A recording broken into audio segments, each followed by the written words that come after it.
Baik, Assalamualaikum warahmatullahi wabarakatuh. Kembali lagi dengan saya Muhammad Gilvi Langgawan Putra. Kali ini saya akan membahas tentang materi, yaitu adalah materi anti korupsi. Nah, sebelum kita bicara tentang materi anti korupsi, disinilah materi yang paling menarik bagi saya. Kenapa?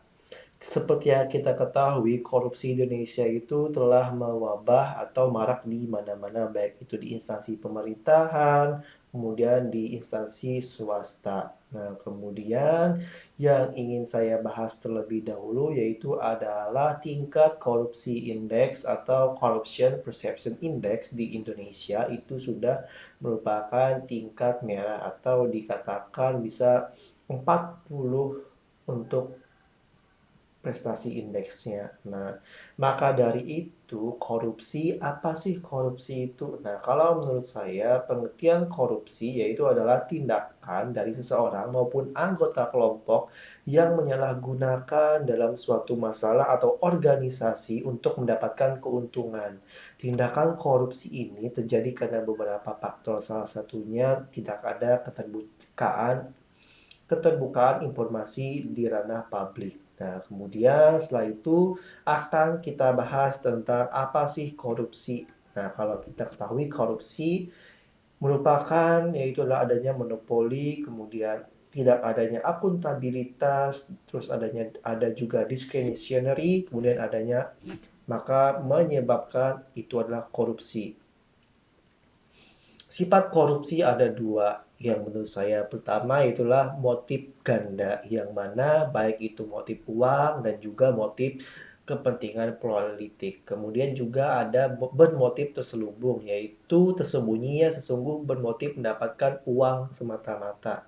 Jadi ada dua sifat korupsi, yang pertama bermotif terselubung dan bermotif ganda. Kemudian adapun tingkatan korupsi ada tiga. Yang pertama yaitu adalah material benefit. Apa sih material benefit? Kalau kita berkaca dengan benefit berarti keuntungan. Material berarti adalah keuntungan seseorang atau seseorang yang ingin mendapatkan keuntungan material yang bukan haknya melalui kekuasaan yang dimiliki. Kemudian abuse of power. Nah, kalau power kan pasti kekuasaan atau kekuatan. Jadi di sini adalah penyalahgunaan kekuasaan. Kemudian juga ada betrayal of trust, yaitu pengkhianatan kepercayaan. Di sini biasanya terjadi apabila ada lawan politik kita yang mungkin tidak sesuai, bahwa kita akan terjadinya korupsi, kolusi, dan nepotisme. Kemudian bagaimana sih bisa korupsi itu terjadi? Menurut pendapat saya ada dua sistem. Yang pertama terjadi karena diri kita sendiri, yang kedua melalui sistem. Lemahnya sistem ya seperti tidak adanya kontrol penggunaan dana, kemudian tidak jelasnya aturan, kemudian SDM kita yang masih belum relevan sesuai dengan tupoksinya, kemudian juga kalau menurut pribadi atau dari faktor internal kita sendiri, yaitulah perilaku kita. Nah, mungkin perilaku kita kurang memahami kerugian apa sih yang didapatkan apabila kita melakukan korupsi. Kemudian juga pastinya ada niat. Nah, kalau kita mempunyai niat, juga memiliki gaya hidup yang mewah, maka ada paksaan atau dorongan bagaimana kita menggelapkan uang, menyalahkan gunakan kekuasaan, dan lain sebagainya. Itu adalah merupakan tindakan korupsi.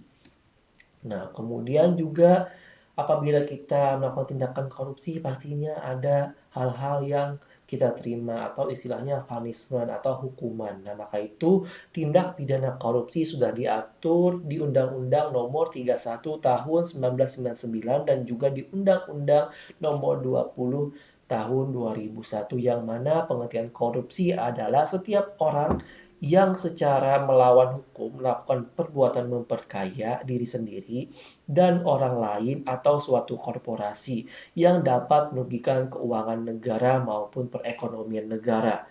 Kemudian, setiap orang yang memiliki tujuan menguntungkan diri sendiri atau menggunakan orang lain, menyalahkan gunaan kekuasaan, kewenangan, atau sarana prasarana Nah, kemudian adapun jenis-jenis tindakan korupsi, ternyata tidak hanya korupsi yang biasanya kita ketahui, ternyata ada beberapa kategori korupsi yang dapat kita ketahui. Pertama itu adalah terkaitnya keuangan negara atau perekonomian negara, kemudian korupsi suap menyuap. Kemudian juga ada kita sebutkan penyenggelapan atau penggelapan dalam pajak. Nah, ini biasanya seperti kasusnya Gayus Tambunan, itu bagaimana mereka menggelapkan pajak, habis itu adanya pemerasan, perbuatan curang, kemudian juga ada benturan kepentingan politik dalam pengadaan. Nah, ini yang paling penting. Bagaimana kita sebagai orang jika kita terlibat dalam pengadaan itu sangat urgent atau sangat riskan atau memiliki resiko tinggi dalam penyalahgunaan wewenang, sehingga apabila ada tender kita bisa mengurangi kualitas sehingga kita mendapatkan untung dari pihak-pihak tertentu. Kemudian ada juga korupsi terkait gratifikasi. Ini apabila kita hubungkan atau saya hubungkan dengan pekerjaan saya di dunia pendidikan, yaitu sebagai orang dosen, ini sangat riskan apabila mahasiswa kita memberikan kita hadiah. Contohnya pada saat mereka berkunjung untuk melaksanakan bimbingan. Nah, makanya inti instansi saya melarang bimbingan dilaksanakan di rumah. Berarti dengan kata lain bimbingan hanya dilakukan di kantor atau di kampus. Nah, fungsinya buat apa atau tujuannya buat apa? Ternyata tujuannya untuk menghindari tindak korupsi atau nepotisme atau pemberian gratifikasi dari mahasiswa ke dosen.